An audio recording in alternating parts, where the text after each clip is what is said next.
ابوبکر صدیق کے گھر تشریف لائے، محرم گزر گیا، 26 سفر تھا، اور کہا کہ ہجرت کا امر آ چکا ہے۔ دوپہر تھی شدید، ابوبکر رہتے تھے جو بڑا ہوٹل نہیں بنا، بڑا ہوٹل لمبا چوڑا، اس کے پیچھے جو محلہ تھا یہاں تھا ابوبکر۔ وہ جب یہ سب کچھ نہیں تھا تو اس وقت مکے کے دوستوں نے بتایا بھئی یہاں صدیق کا گھر تھا، یہاں اللہ کے نبی کا، حضرت خدیجہ کا سارا بتایا تھا۔ تو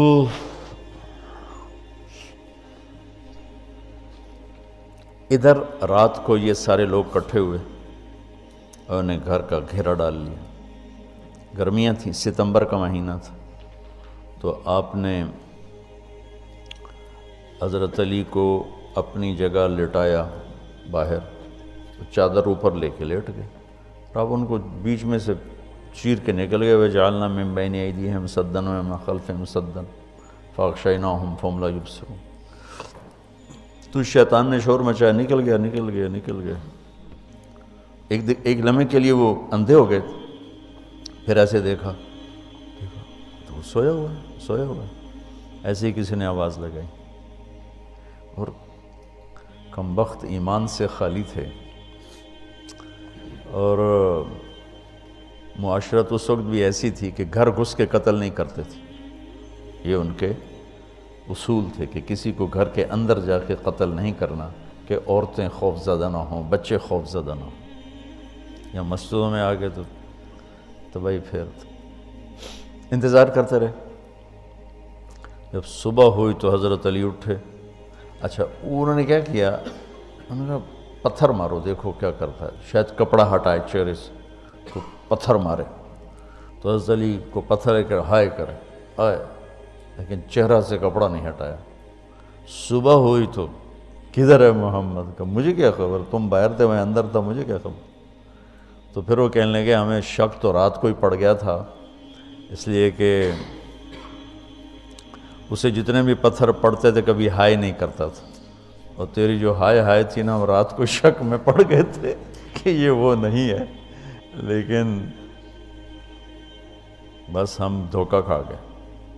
تو آپ وہاں سے نکلے، تو یہ 27 کی رات تھی، 27 سفر، اور ستمبر کا مہینہ تھا، تو 622 عیسوی تھی۔ باقی ستمبر کی تاریخ دیکھ لینا۔ تو ادھر ہے مدینہ اور ادھر ہے جبل ثور۔ تو ابوبکر نے عرض کی میں نے ایک غار ڈھونڈ رکھا ہے، پہلے وہاں چلتے ہیں، تو جب ہماری تلاش ذرا رک جائے گی پھر ہم نکلیں گے۔ تو اللہ کے نبی پنجوں کے بل چل رہے تھے، پنجوں کے بل، پنجوں کے بل اس لیے چل رہے تھے کہ پاؤں کا نشان دیکھ کر کھوجی پیچھے نہ پہنچ جائے۔ یہ ایک علم تھا جو اب مٹ گیا ہے، کیونکہ سڑکیں پکی ہو گئیں تو چور کا نشان ختم ہو جاتا ہے۔ جب سڑکیں کچی ہوتی تھیں تو اس کے قدموں کو کھوجی پہچانتا ہوا چلتا چلتا چلتا اس کے گھر پہنچ جاتا تھا، چاہے وہ 100 میل ہوتا تھا۔ اپنے بچپن میں نے دیکھے کھوجی گاؤں میں رہتے تھے، ایک دفعہ یوں پاؤں دیکھتے تھے بس پھر اس کو لے کے، اب پکی سڑک آ جاتی ہے تو ختم ہو جائے۔ تو یہ کوئی مکہ سے غار ثور 3 میل، تو آپ ایسے جا رہے تھے ایسے۔ ابوبکر کبھی آپ کے آگے چلتے کبھی پیچھے چلتے، کبھی آگے چلتے کبھی پیچھے چلتے۔ تو آپ نے پوچھا یہ کیا کرتے، کبھی آگے کبھی پیچھے؟ تو کہنے لگے اخاف الرصد فامشی امامک، اخاف الطلب فامشی خلفک۔ جب مجھے یہ خیال آتا ہے کہ کوئی آگے چھپا ہوا حملہ آور حملہ نہ کر دے دشمن تو میں آگے ہو جاتا ہوں، جب مجھے خیال آتا ہے پیچھے سے کوئی پہنچ نہ جائے تو میں پیچھے ہو جاتا ہوں، اس طرح۔ تو آپ نے بہت شکریہ ادا کیا ان کا۔ جب پہاڑ پہ چڑھنے کا وقت آیا تو آپ کی انگلیاں زخمی ہو گئی تھیں، ایسے چلتے چلتے کس قدر نبی اسباب کی رعایت کر رہے ہیں. اسباب کی رعایت کتنی ضروری ہے. اللہ سے ہوتا ہے، اللہ کے غیر سے نہیں ہوتا، 100% سچ ہے، لیکن اس کا محل بہت غلط استعمال ہو رہا ہے. تو ابو بکر نے آپ کو کندھے پہ بٹھایا اپنی کمر پہ، اور غار جبل ثور ایسے سیدھا پہاڑ ہے ایسے. میری آج تک ہمت نہیں ہوئی چڑھنے کی، حالانکہ کتنے سالوں سے اللہ لے جا رہا. تو آپ کو اپنے کمر پہ بٹھا کے اوپر پورا پہاڑ اوپر چڑھے، پھر آپ کو باہر کھڑا کر دے گا. آپ اندر نہیں جائیں گے. خود اندر گئے، ایسے اس کو ٹٹول ٹٹول کے جتنے سوراخ تھے پتھروں سے بند کر دیے. سوراخ باقی بچ گئے تو اپنی پگڑی اتاری، پھاڑ پھاڑ کے سوراخ بند کی. پھر سوراخ باقی تھے، کرتا اتارا اور پھاڑ پھاڑ کے سوراخ بند کیے. ایک باقی رہ گیا جس میں وہ سانپ تھا. علماء نے لکھا ہے کہ وہ سانپ جو ڈس رہا تھا، ایک تو سانپ اپنی فطرت سے ڈستا ہے نا، علماء نے لکھا وہ اس لیے ڈس رہا تھا کہ وہ راستہ مانگ رہا تھا دیدار نبوت کے لیے.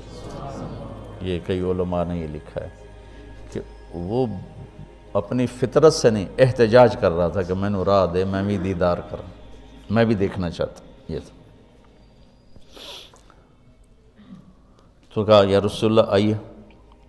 جب آپ اندر تشریف لائے تو اندھیرا تھا، پتہ نہیں چلا. تھوڑی سی روشنی ہوئی تو دیکھا ابو بکر کا نہ کرتا تھا نہ عمامہ. تو آپ نے پوچھا تیرا کرتا کدھر ہے، تیری پگڑی کدھر ہے؟ تو انہوں نے اشارہ کیا کہ یہ سارے سوراخ تھے. تو اللہ کے نبی کی آنکھیں چھلک پڑیں اور آپ نے ایک دم بے ساختہ کہا یا اللہ میں ابو بکر سے راضی ہوں، تو بھی اس سے راضی ہو جا اور اسے جنت میں میرا ساتھی بنا دے.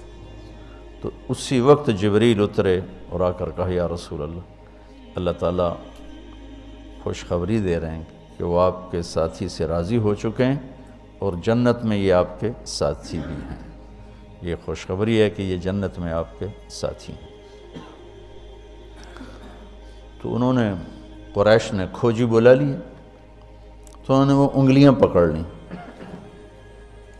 اور ان انگلیوں پہ چلتے چلتے چلتے جبل ثور پہنچا دیا.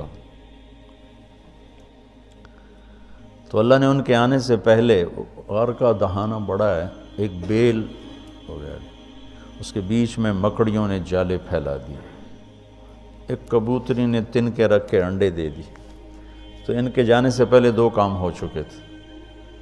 تو وہ کھوجی کیسا، حالانکہ پہاڑ پہ تو کچی زمین پہ تو پورا پاؤں لگتا ہے، پہاڑ پہ تو ایسے ایک آدھ کوئی نشانی پڑتا ہوگا. تو کیسا علم تھا، ان کو لا کر اس نے دروازے پہ کھڑا کر دیا، کہیے اس سے آگے کوئی نہیں. تو ابی بن خلف کہنے لگا تیرا دماغ خراب، یہ جالا محمد کی پیدائش سے بھی پہلے کا بنا ہوا ہے اور تو کہتا ہے ادھر گھس گئے، بے وقوف کہاں لے کے آ گیا. اب ابو بکر ڈر رہے تھے کہ یا رسول اللہ اب کیا ہوگا. تو آپ نے کہا ما ظنک باثنین اللہ ثالثہما، جن کا اللہ ساتھی ہو ان کو کیا پریشانی.